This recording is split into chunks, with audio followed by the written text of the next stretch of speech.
Hello students, myself Pinky Singh, Assistant Professor, IMS Law College, Noida. Today I will tell you about the sources of Hindu law. The Hindu law is one of the most ancient systems of the law known to the world, and it was also correctly observed by the many that Hindu law has the oldest pedigree of any known system of jurisprudence and has not shown any signs of decrepitude even today. So, under the sources of Hindu law, there are two types of sources. First one are the ancient sources and second are the modern sources.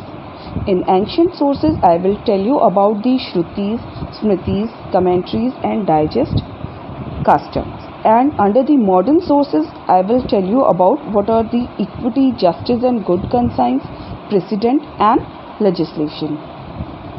So, what is Hindu law? Particularly, the concept of Hindu law is deeply rooted in Hindu philosophy and religion. According to Hindu philosophy, the ultimate aim of life is to achieve the salvation, means the moksha from the physical world. Because Hindu believes that the human body is mortal but the soul is immortal, and the chain of birth and death continues till the soul attains salvation, means moksha from this particular world. And it is believed that Hindu law is a divine law and it was released to the people by God through Vedas. And our various sages have elaborated and refined this particular abstract concept of life, which was particularly explained in our Vedas. And from thousands of years, peoples living in Indian subcontinent have been leading their lives by following the guidelines and concepts which is present in the Vedas. What are the meaning of sources?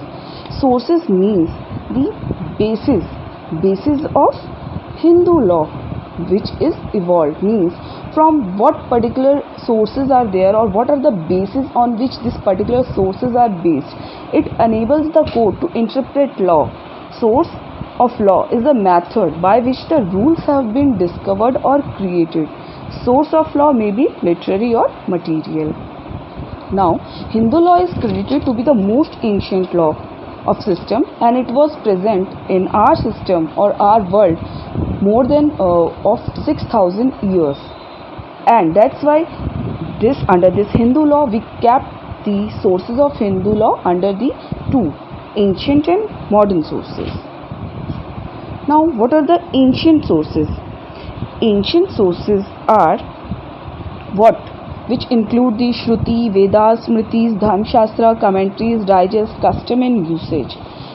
Okay, these are the ancient sources. First one, Shruti. What are the Shruti? It literally means that what is heard. Shruti or Veda are which have been revealed to and heard by the inspired sages. This is the Shruti. In theories, the primary and paramount source of law is what? It is the Shrutis, and Shrutis consist of 4 Vedas: Rig Veda, Yajur Veda, Sam Veda, Arth Veda. These are the 4 Vedas on which, or we can say, the Shrutis consist of these 4 Vedas. Like if I am saying that Rig Veda, it contains hymns which is in Sanskrit and which was recited by the chief priest. Second one is the Yajur Veda. Yajur Veda contains the formula to be recited by the officiating priest. And next is Sam Veda. Sam Veda consists of verses to be chanted by seers. And Arth Veda containing a collection of spells and incantations, stories, predictions, etc. Smritis. What are the Smritis? Smritis, or we can say Dharma Shastra. Smritis literally means what is remembered. Smritis were recollected and created by the inspired sages and is believed to be based on lost texts of Vedas, although not in the exact language of the revelation.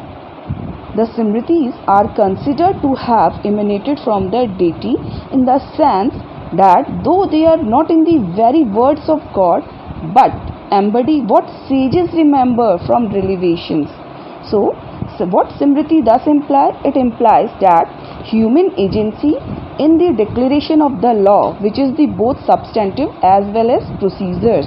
So what we can say? We can say that Simritis are of human origin.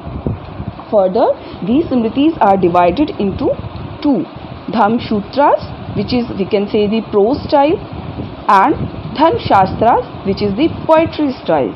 In Sutras are the short statements formulating the broad and general principles of common senses, like they are concise in expression, comprehensive in meaning, and very easily rememberable. And some Dharma Shastras are which are famous are that the Gautam, Buddhyan, Harit, Vishnu, Vashisht. And the Dharma Shastra, the famous Dharma Shastra are Manu Smriti, Narad Smriti, Yajnavalkya Smriti. So this is the Smritis. Next is our digest and commentaries. After these Smritis, the next step in the development of Hindu law was the composition of commentaries and digest, which was based upon the Smritis. What are the this commentary and digest?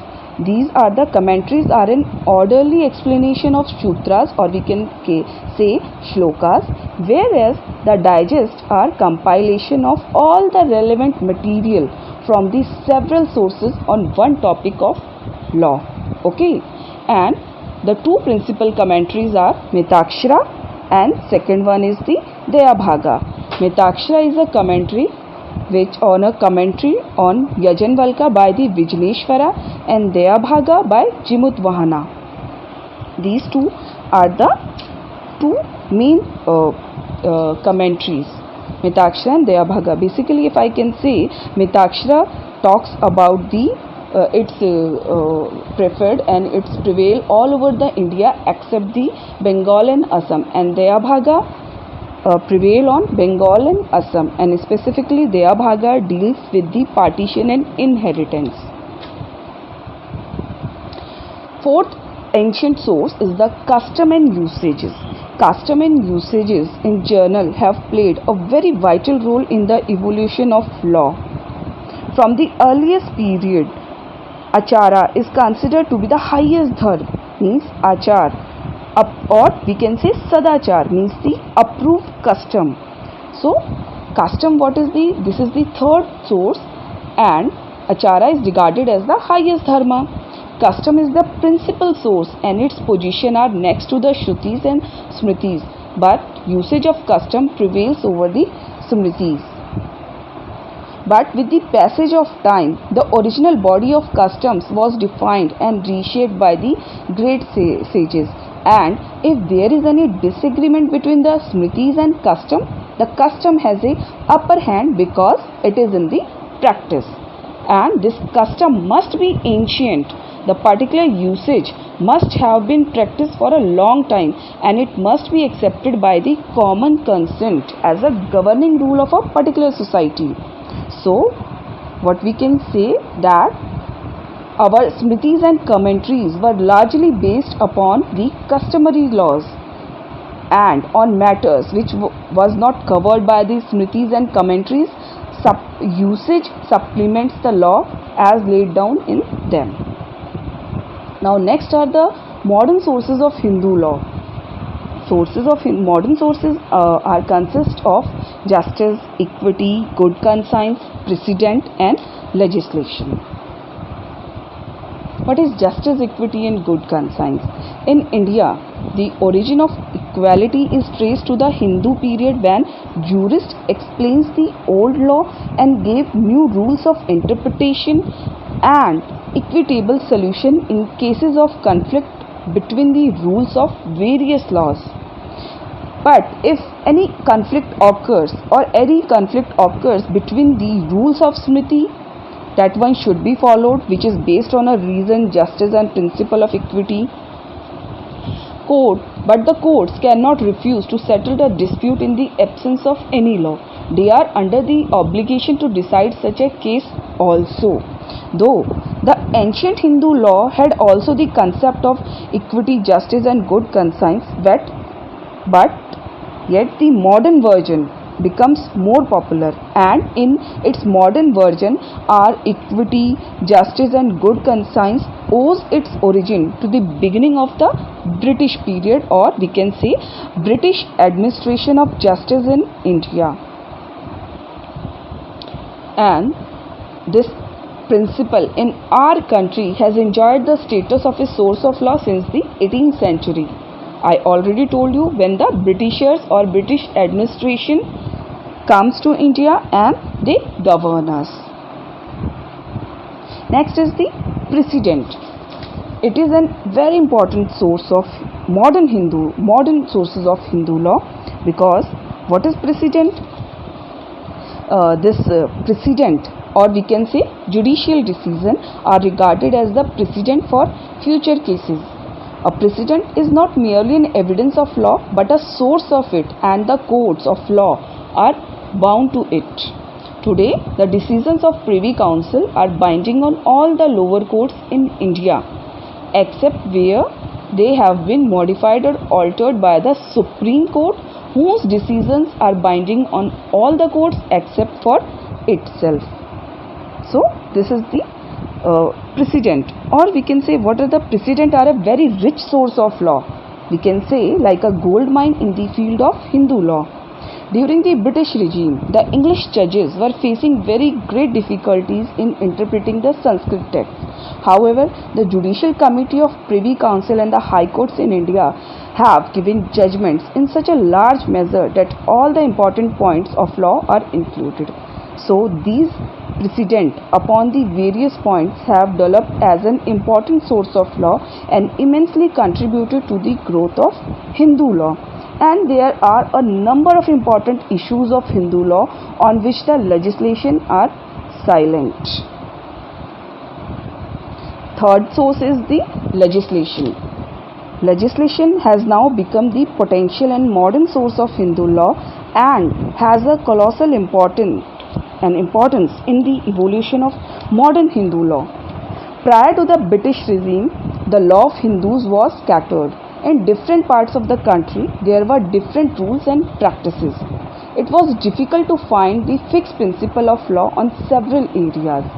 Codification has become a necessity not only for the sake of uniformity of law, but also to abrogate practices which were not approved by the public and which were regarded as barbarous and inhumane.